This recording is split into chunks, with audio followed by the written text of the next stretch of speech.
हमारी जिंदगी जो रोशन है दोस्तों, इससे अगर नूर निकाल लें तो जीरो जीरो ये जिंदगी।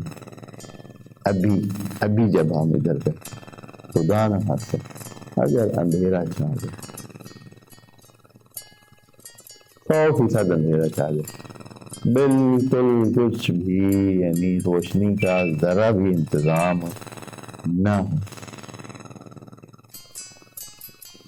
जिंदगी बेकार हो जाएगी। अभी से, इसी लम्हे से ना आपको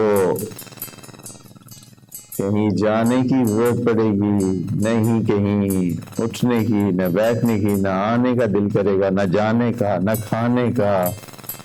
हाँ, क्या हुआ, थोड़ी देर आप किसी जगह बैठेंगे फिर देखें पे कुछ भी नहीं है। हाँ, ना कुछ करने को है, ना कुछ हो सकता है, कुछ भी करना चाहते हैं कुछ नहीं हो सकता। सारी जिंदगी किस पर है?